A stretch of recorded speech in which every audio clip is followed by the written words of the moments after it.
안녕하세요. 안녕하세요. 반갑습니다. 반갑습니다. 사랑합니다. 사랑합니다.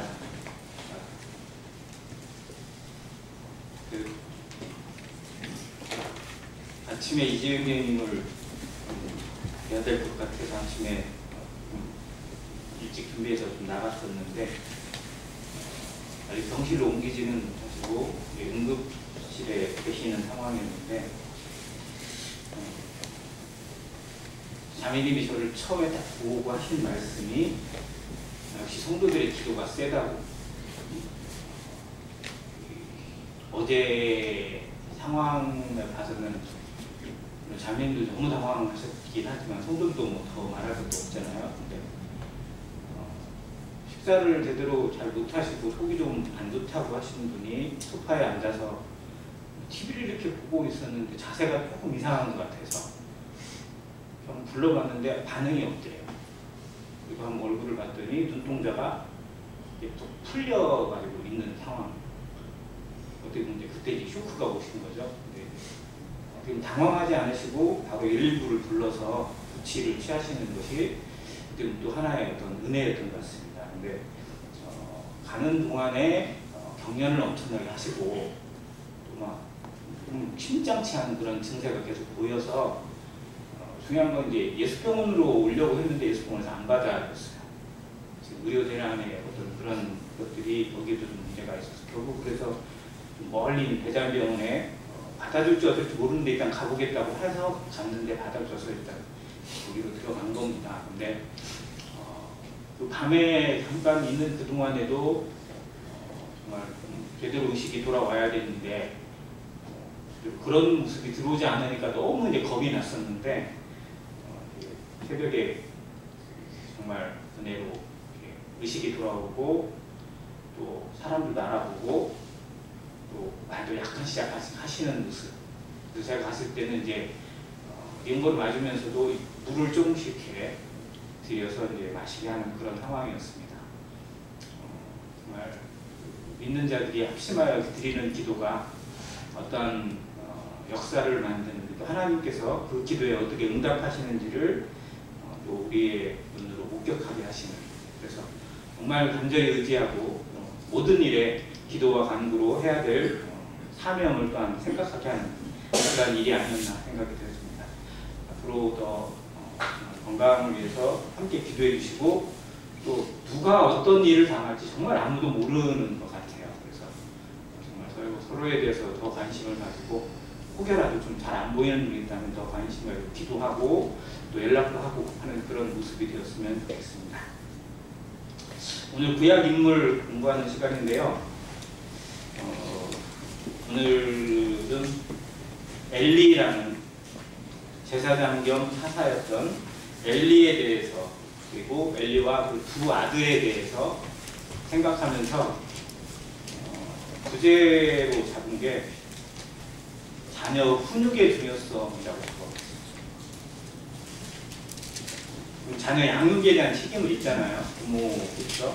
양육도 양육이지만 정말로 더 경계해야 될 것 중에 또 관심 있게 봐야 될 게 뭐냐면 훈육이 정말 필요하다는 것을 생각을 합니다. 엘리는 이름이 성경에 있는 이름 가운데 진짜 대단한 이름입니다. 나의 하나님이라는 이름이에요. 그 이름으로 그의 가문은 제사장 가문이었습니다. 굳이 그 족보를 따지자면 아론의 아들들 총 4명이 있는데 그 아들 중에 첫째와 둘째는 여호와께 다른 불을 들이다가 하나님께서 치심으로 죽었어요. 나답과 아비가 죽고 엘르아살과 이다말이 나머지 두 아들이 제사장 직분을 쭉 수행해서 그 두 계보가 엘르아살의 계보와 이다말의 계보가 쭉 이어져서 제사장의 역할을 하게 됐습니다. 여기 엘리는 이다말 계보예요. 그리고 이 두 아들을 제대로 관리하지 못하고 컨트롤하지 못한 그 죄로 말미암아 그의 가문, 즉 이다말 소속에 있는 제사장 가문이 결국 대가 끊긴다는 예언을 받게 되고요. 그 예언이 언제 성취되느냐? 다윗의 시대에 성취가 됩니다. 그래서 다윗 때에 이 계보에서 마지막 제사장 역할을 했던 사람이 아비아달이라는 사람으로 끝이 납니다. 하나님의 말씀은 정말 1.1획도 떨어지지 않는다는 것을 또한 보게 됩니다. 그런데 그것에 하나님이 정하셨기 때문에 무조건 그렇게 된다가 아니라 하나님 앞에 그 말씀이 성취되어지는 것에 그 사람의 행동과 그 순종과 또 하나님 앞에 어떤 모습으로 섬기느냐가 중요한 역할을 하게 된다는 것을 엘리와 그 두 아들을 통해서 볼 수 있습니다. 엘리가 있던 그 시대는 사사시대의 끝자락입니다. 그러면 엘리는 마지막 사사라고도 흔히 볼 수 있어요. 그리고 그가 죽은 이후에 그의 시대를 이어받은 사무엘을 통해서 하나님이 이스라엘의 새 시대를 열어갔습니다. 그런 면에서 보면 엘리는 자기의 자식들, 자기의 자녀들이 자기의 뒤를 이어서 그 하나님 앞에 쓰임받는 역할을 이뤄내지 못하고 오히려 그것이 다른 사람에게 넘어가게 되는 그러한 아쉬움을 남긴 사람이기도 합니다. 엘리가 처음 등장하는 대목, 성경에 그 대목은 우리가 너무 잘 아는 한나의 기도에부터 시작이 됩니다. 그러니까 여기에서는 계속 한나 그리고 사무엘의 이야기가 계속 겹치게 돼요. 근데 성경이 보여주고 있는 그림을 잘 보면 두 가지의 흐름을 가지고 있어요. 엘리와 그 가정의 모습, 그리고 한나와 엘가나를 통해서 사무엘이라는 자녀를 놓은 가정의 모습. 그 같은 시대를 살아가고 있는데 하나님 앞에 서 있는, 어떻게 보면 엘가나도 제사장이에요. 근데 엘가나는 대제사장은 아니잖아요. 자, 그런 모습에서 보면 정말 하나님이 엘리에게 한나를 보여주시고 사무엘을 보여주신 것은 그에게 기회를 주신 거나 마찬가지예요.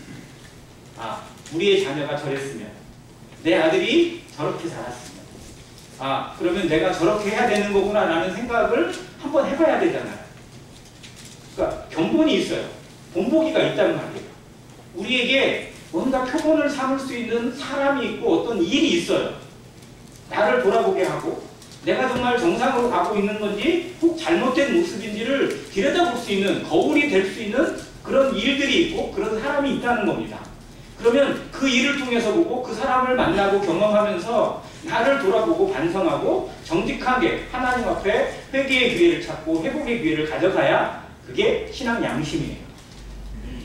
근데 그것에서 계속 핑계대고 변명되고 또 어긋난 길을 계속 고집하다간 이렇게 망할 수밖에 없다는 걸 엘리와 그 아들이 보여주고 있습니다. 자, 한나가 자녀가 없어서 정말 간절한 마음으로 기도하고 있을 때, 울면서 기도하고 있을 때 엘리가 그걸 보고 있었어요. 자, 엘리가 보고 딱 하는 말이 뭐예요? 술 취했냐? 술 끊어라. 뭐 여자가 술을 먹고 그러고 있냐? 뭐 이런 식으로. 그러니까 엘리가 가지고 있는 영성이 어느 정도예요? 제사장인데, 그것도 대제사장인데 어느 정도예요? 한심하죠. 그러니까 제대로 된 분별력을 가지고 있지 못하는 모습이다. 그러니까 결국 그 부분부터 엘리와 그 영성 그리고 그 가정이 정말 좀 하나님 앞에 깨끗한 모습이 아니라는 것을 짐작하게 하시는 대목입니다. 그런데 놀라운 건 한나가 자신을 입장을 고백하고 이야기해요. 내가 정말 술을 취한 게 아니고 내 마음에 정말 이런 한탄이 있고 이런 괴로움이 있어서 이렇게 기도를 하는 거다 라고 얘기를 하고 쭉 했는데 놀라운 말씀 한번 볼게요. 사무엘상 1장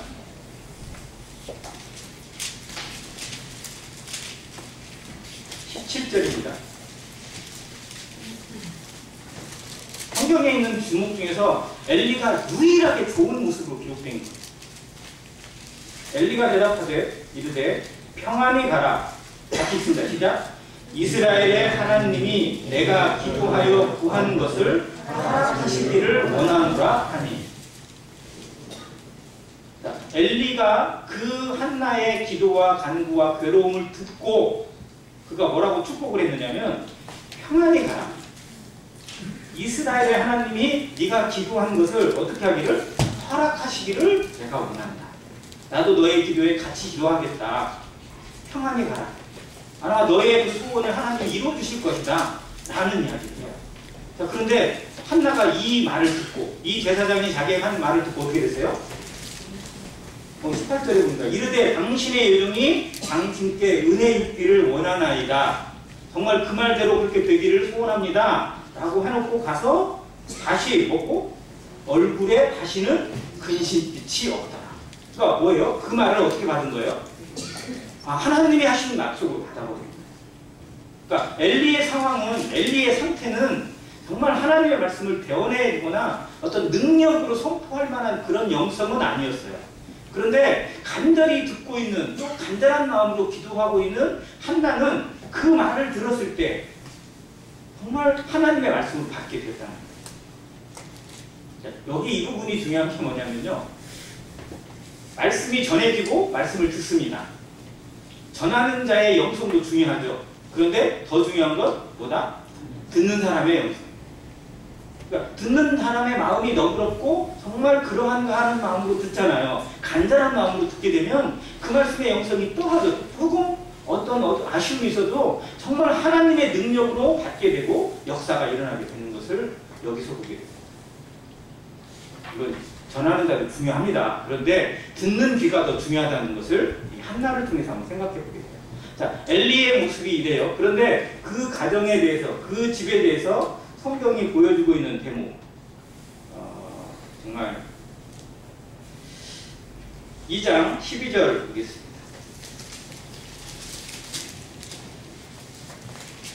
2장 12절 같이 읽습니다. 시작. 엘리의 아들들은 행실이 나빠 여호와를 알지 못하더라. 여기 이 구절에, 이 성경 구절에 조금은 좀 잘못된 것 같은 표현 혹시 찾아내셨어요? 여호와를 알지 못하더라. 자, 이게 옛날 개역 성경에는 뭐라고 기록된지 아세요? 여호와를 알지 아니하더라고 되어 있어요. 저는 그 번역이 옳다고 봅니다. 자, 못했다는 얘기는요, 알 기회가 없었다는 거예요. 그러니까 이 사람들의 책임이 아니라는 것처럼 보여져요. 그러니까 나는 복음을 들을 기회가 없었어 라고 말하는 사람들은 어떻게 보면 나름대로 항변할 수 있어요.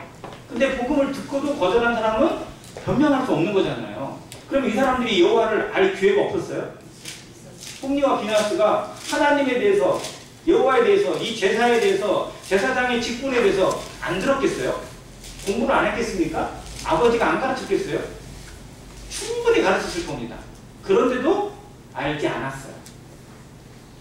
그들이 행실이 불량하다고 되어 있는, 행실이 나쁘다고 기록되어 있는 이 단어가 예전 성경에는 불량자라고 기록되어 있습니다. 이 불량자라는 이 단어가 히브리어로 찾아보니까 베리벨리알이에요. 베리벨리알. 이 단어가 뜻이 뭐냐면 원어 직역합니다. 벨리알의 아들이라는 뜻이에요. 벨리알이 뭐죠? 그리스도와 벨리알이 어찌 화합하겠냐 뭐 하는 말씀이잖아요. 벨리알이 뭐예요? 사단, 마귀예요. 마귀 한 종류죠, 그러니까. 어떻게 보면. 자, 벨리알의 아들들이 제사장의 아들인데 성경은 그들을 뭐라고 했냐면 마귀의 자식이라고 기록했어요.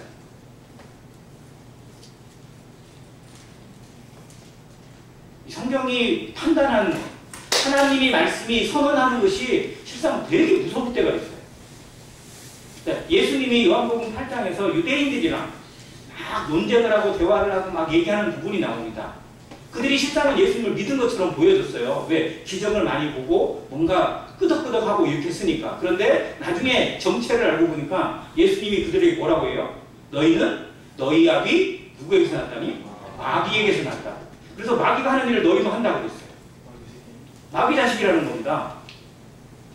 성경이 이렇게 선언을 해요. 자, 그런데 이 엘리의 두 아들은 정말로 마귀 자식처럼 놀고 있었고 지내고 있었어요. 이들은 제사장인데 아버지가 늙어서 아버지가 노년에 이르기 때문에 아버지를 대신해서 정말 자기들이 제사장 일을 하고 있어요. 그런데 제사를 뭘로 알아요? 그 제사장의 직분을 자기들의 먹잇거리로 알아요. 오락으로 알아요. 재미로 알아요.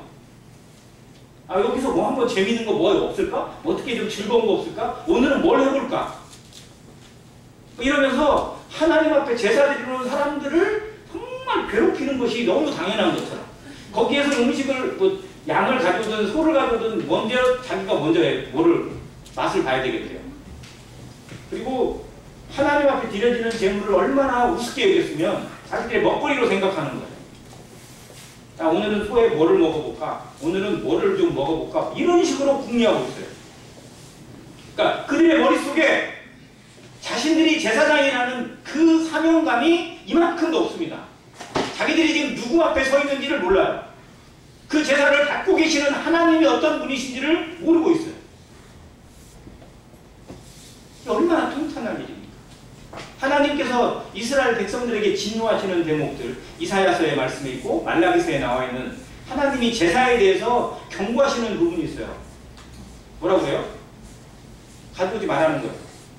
너희들이 분향하러 가져오는 것들을 가져오지 마라. 내 마당만 밟을 뿐이다. 이 일이 얼마나 병폐스러운 거 하면서 뭘 가져온다는 거예요? 양을 가져오는데 저는 거, 눈먼 거, 병든 거. 그러니까 뭐예요? 그리고 자기도 그 제사를 가져오는 그 사람도 어떻게 해요? 안 먹는 거예요. 자기도 안 먹어요. 자기도 버릴 거예요. 그런데 그걸 누구한테 갖다 바친다고? 하나님에게 갖다 바친다고 가져와요. 그게 이스라엘의 민족의 제사였어요. 그런데 그 제사의 시작이 여기더라고요. 보니까 정말 하나님의 제사를 얼마나 우습게 여겼는지, 그것도 제사장이라는 자들이. 그런데 중요한 건 이 사람들이 이렇게 된 원인이 도대체 뭘까요? 물론 이게 전부 다 아버지 탓은 될 수 없습니다. 그러나 엘리는 분명 이것에 대해서 책임을 당연히 통감해야 돼요. 근데 그런 일이 그렇게 행하고 있고, 심지어는 이제 처음에는 이제 고기를 다 드리고 나면 그거를 제사장 몫은 이제 그 중에 딱 정해져 있어요. 제사장이 가져갈 수 있는 것들이 이 레위기서의 말씀이나 율법에 이미 정해져 있어요. 뭐 소는 넓적다리 어느 부분, 뭐 어디 부분, 이것만 가져가야 돼요. 그런데 얘들은 어떻게 가져가는지 아세요? 손에다 고기를 삶아 일단. 그리고 어떻게 해요? 나머지는 약간 좀 긴 포크인지 새창살인지 모르겠어요. 이런 걸 딱 준비를 해가지고 푹 찔러가지고 나오는 대로 집어 가져가. 그 뭐예요? 말씀은 뭐든지 내 마음대로 하겠다는 거예요. 왜? 여기서 내가 제일 높으니까. 근데 이게 정말 얼마나 무서운지 성경이 보여줍니다. 자, 그런데 그렇게 드리다가 이제는 좀 삶은 고기만 먹으니까 좀 식상했는지 갑자기 오늘은 이제 생고기를 먹게 됩니다. 제사를 드리러 가져왔어요. 아니, 양을 가져오든지 소를 가져오든지 가져오면 그게 당연히 거기에 안수하고 피를 흘려서 닭을 떠서 나누고 나서 하나님 앞에 드리고 나서야 사람 몫이 있는 건데, 아니 먼저 뭐예요? 내가 먼저 맛을 봐야겠대. 그랬더니 제사를 드리러 온 사람이 야, 뭔 말이냐, 말은 안 돼. 나 제사 드려야 돼. 그 제사 드리고 나서 먹어. 이거 얼마나 한심한지 알았으니까 그렇게라도 얘기했어요. 그런데 안 그러면 뺏어버릴 거야. 너 제사 못 드리게 할 거야? 쫓아내버릴 거야? 이렇게 하면서 협박해가지고 가져가 버려요. 그러니까 자기가 뭐예요? 자기가 하나님이고 자기가 왕이고 자기가 대장이에요. 정말 이게 그들의 행실이었습니다. 백성들이 이걸 알까요? 모를까요? 소문이 날까요? 안 날까요? 아버지가 들었을까요? 안 들었을까요? 당연히 들었죠. 자, 그런데 성경이 엘리가 그 아들들을 책망하는 것에 대해서는 이 부분에 안 나오고 이보다 더 큰 죄, 어떤 죄를 범했죠?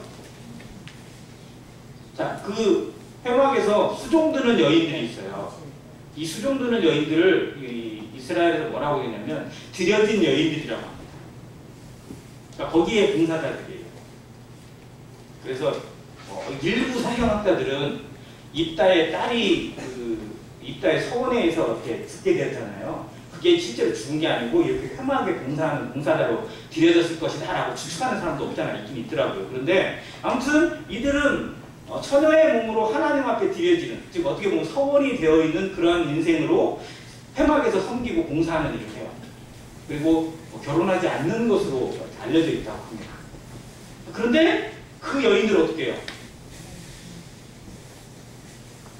자기의 성노리로 삼아요. 거기서 봉사는 어떻게 보면 하나님 앞에 드려져 있는 그 거룩한 삶을 파헤치고, 자, 그러면 이 엘리의 두 아들들은 총각이에요? 결혼 안 했을까요? 아니 보니까 결혼했더라고요. 보니까. 그러니까 결혼도 우습게 여기고 하나님 앞에 제사도 우습게 여기고 그런 죄를 범하는 것도 정말 두려워하지 않고 있는 그 모습, 그리고 그 성범죄를 저지르는 것이 알려지고 나니까 그때서야 엘리가 아들들을 책망을 해요. 2장 22절입니다. 엘리가 매우 늙었더니 그의 아들들이 온 이스라엘에 행한 모든 일과 해망문에서 수종드는 여인들과 동침하였음을 듣고 그들에게 이르되 너희가 어찌하여 이런 일을 하느냐, 내가 너희의 악행을 이 모든 백성에게서 듣노라. 같이 칩니다. 시작. 내 아들들아 그리하지 말라. 내게 들리는 소문이 좋지 아니하냐. 너희가 여호와의 백성으로 범죄하게 하는도다. 자, 이것이 진짜 책망 같아요. 어떠세요? 정말 제 느낌이 어떤 거냐면요, 야, 좀 적당히 좀 해, 이렇게 들려요.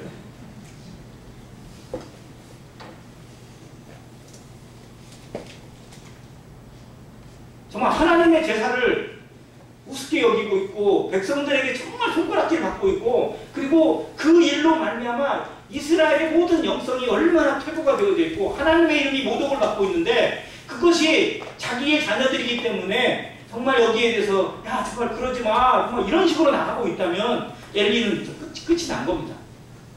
정말 이 단어가 야 너희에 대한 소문이 좋지 않다, 이건 안 좋은 거야 라고 얘기하는 이 수준이 정말로 저는 엘리의 한계인 것 같아요. 여기서 어떻게 했을까요? 우리의 표현으로 하면 어떻게 해야 돼요?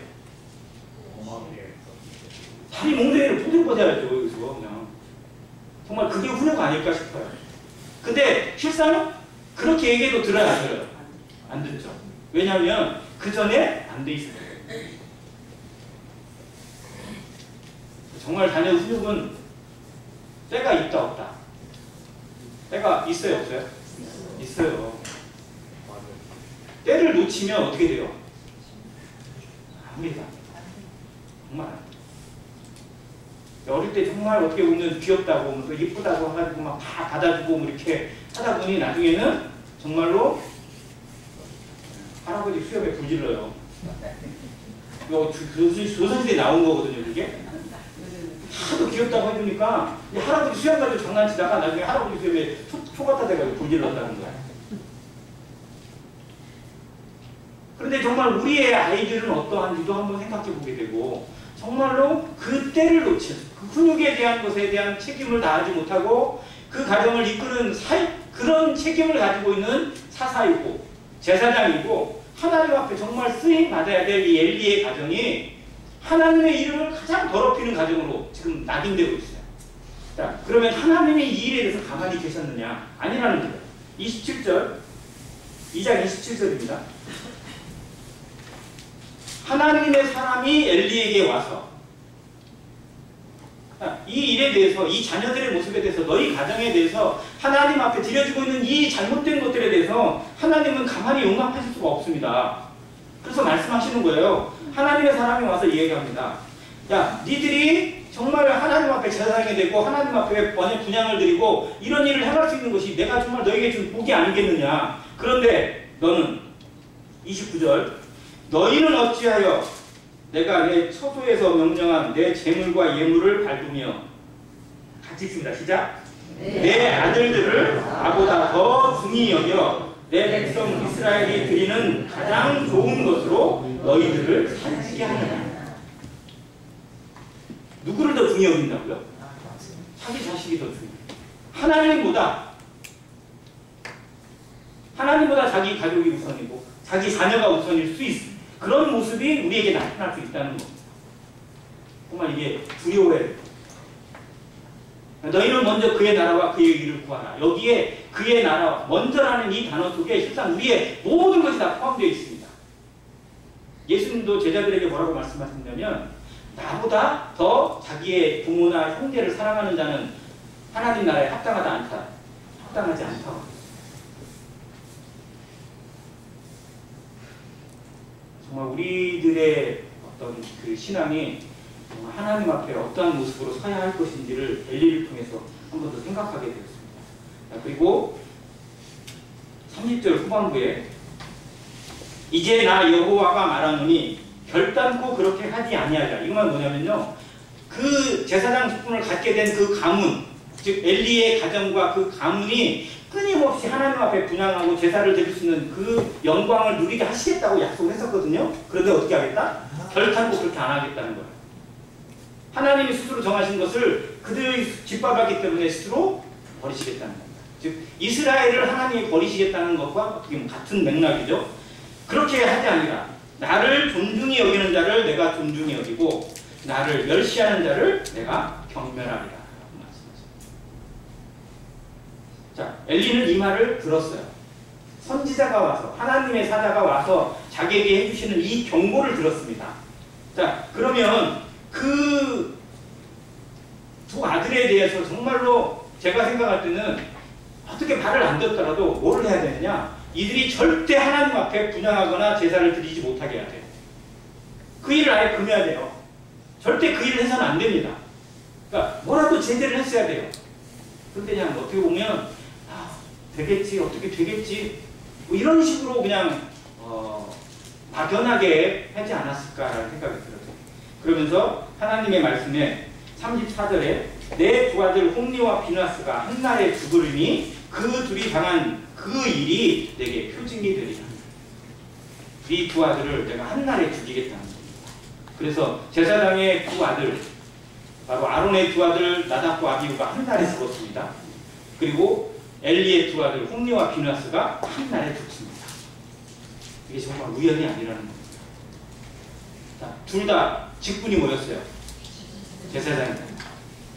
자, 그런데 둘의 공통점이 뭐냐? 하나님 앞에 드려지는 제사를 우습게 여깁니다. 우리가 하나님 앞에 드려지는 어떤 그런 삶을 산다고, 예배를 드리는 삶을 사는 성도들이라고 정말 자부하지만 정말 그 왕같은 제사장이라는 책임이 얼마나 무거운지도 다시 기억해야 됩니다. 이건 명예가 아니고 우리의 권력이 아니고 특권이 아니고 정말 책임이에요. 저는. 예배는 드려지지 않으면 예배가 아니잖아요. 우리 자신이 드려지지 못하고 우리의 삶이 드려지지 못한다면 정말 하나님이 나를 통해서 뭘 받으실 수 있겠어요? 드려져야만 예배고 드려졌을 때 제사장입니다. 그런 의미에서 정말 무한 책임을 가지고 정말 나 자신뿐만 아니라 내 다음 세대도, 자녀들까지, 그리고 교회의 다음 세대들까지도 정말 하나님 앞에 이 예배를 가치 있게 여기고 내 자신이 드려질 수 있는 이 헌신의 삶, 희생의 삶을 정말 배워가는데 우리의 기도가 있고 우리의 훈육이 이루어지는 것이 너무 당연하다는 걸 다시 한번 생각합니다. 자, 이때 하나님께서 이제 그 두 아들을 대체할, 정말 하나님은 이미 정해놓으셨어요. 그리고 비록 나이는 어리지만 누구를 세우셨어요? 사무엘을 세우셨어요. 그리고 엘리에게 말씀하시지 않던, 엘리에게 나타나지 않던 하나님께서 사무엘에게 꿈에 나타나서 말씀하셨어요. 어린 사무엘은 그게 정말 하나님이 부르신지도 모르고 계속 엘리 찾아가잖아요. 부르셨어요? 아니, 안 불렀어요. 부르셨어요? 이게 성경이 이걸 계속 기록해주고 계세요. 3번이나. 그런 다음에 4번째에 하나님이 사무엘을 부르실 때 성경이 독특한 표현이 있죠. 뭐예요? 사무엘아, 사무엘아. 2번 이름을 부르시는 대목이 나옵니다. 특별한 기록이거든요. 사람의 이름을 2번 부르시는 대목. 근데 여기 사무엘을 이렇게 부르셔요. 시대가 바뀌었음을 하나님이 선언하시고 엘리의 가정이 하나님 앞에서 이미 끝났음을 선언해 주시는 대목입니다. 그래서 새 희망을 그를 통해서, 어린 아이지만, 어린 세대이지만 그를 통해서 이어가시는 하나님의 섭리도 이 속에서 말씀해 주세요. 그리고 거기에서 엘리에 대해서 예언해 주신 것들을 그대로 하시겠다는 겁니다. 자, 3장 13절과 14절을 보겠습니다.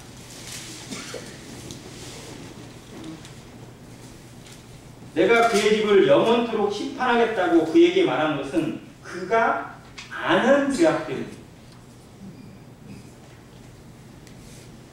자, 엘리는 자기의 가정이, 자기의 두 아들이 한날에 죽게 되고 자기 가정이 대가 끊게 되고 그리고 하나님 앞에 설 수 없게 된다는 것, 그걸 알까요, 모를까요? 압니다. 알고도 막지 못했어요. 알고도 막지 않았습니다.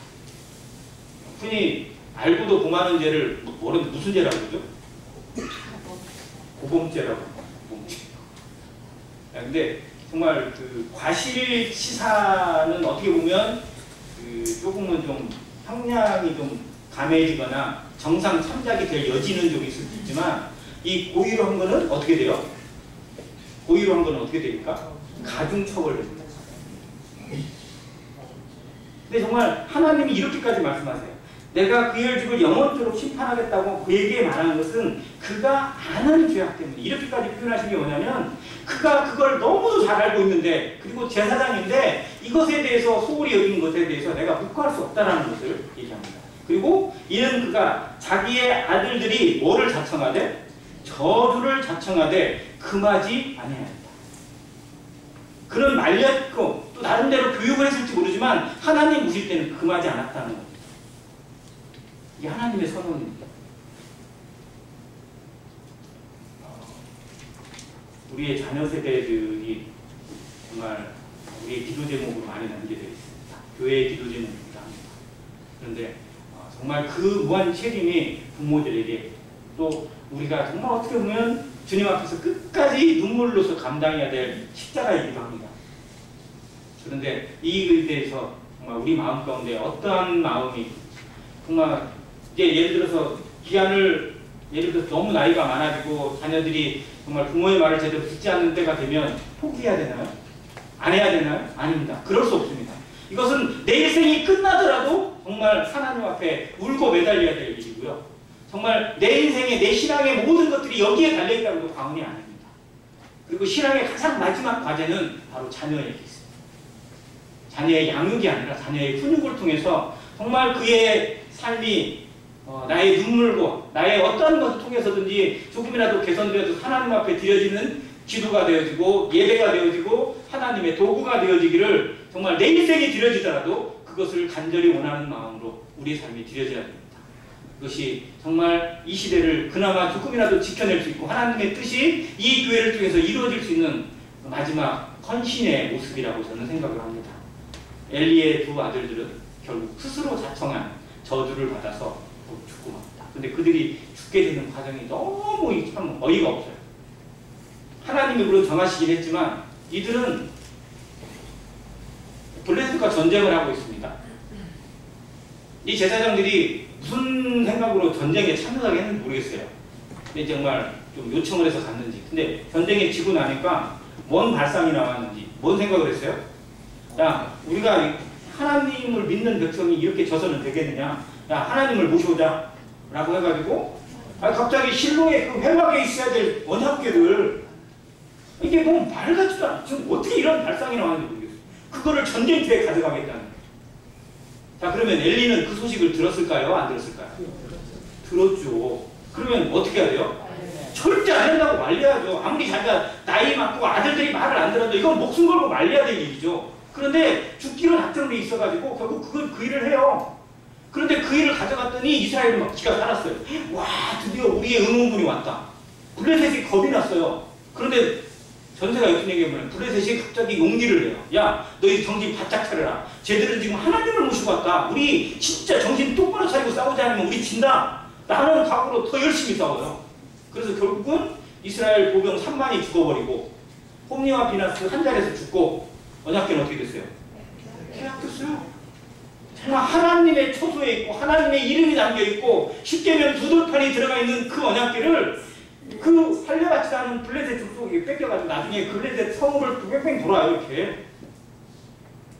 이게 정말 이스라엘 역사에서 절대 있어서는 안 되는 치욕 중에 치욕을 합니다. 그리고 그 소식을 들은 엘리는 어떻게 됐어요? 전생의 소식은 얼마나 불안했을까요? 엘리는. 그냥 어떻게든 고집부리하고 가져가긴 가져갔는데 하나님의 언약궤가 어떻게 있을까? 정말 성경이 뭐라고 그랬냐면요, 엘리는요 자기의 아들이 걱정이 아니라 언약궤가 걱정을 했어요. 왜? 언약궤의 가치를 알고 있어요. 근데 안 보냈어야 되는데 보내놨거든요. 정말 이게 어떻게 될까? 이게 걱정하고 있는데 들려온 소식이 우리 패배하고 죽었습니다. 당신의 두 아들은 죽었습니다. 그리고 언약궤는 뺏겼습니다. 라는 소식을 듣는 순간에 그는 그냥 뒤로 그냥 돌려버렸어요. 의자에 앉아있었는데 그 의자가 견디지 못하고 그냥 뒤로 무너져가지고 목이 부러져 죽었습니다. 그때 그의 나이가 98세라고 성경이 기록을 해주고 있어요. 뭐 살 만큼 살았으니까 상관없겠죠? 아니, 그게 아닙니다. 그의 죽음의 마지막이 과연 얼마나 비참하냐는 거예요. 한날에 어떻게 됐어요? 두 아들 죽고요. 아버지 죽고.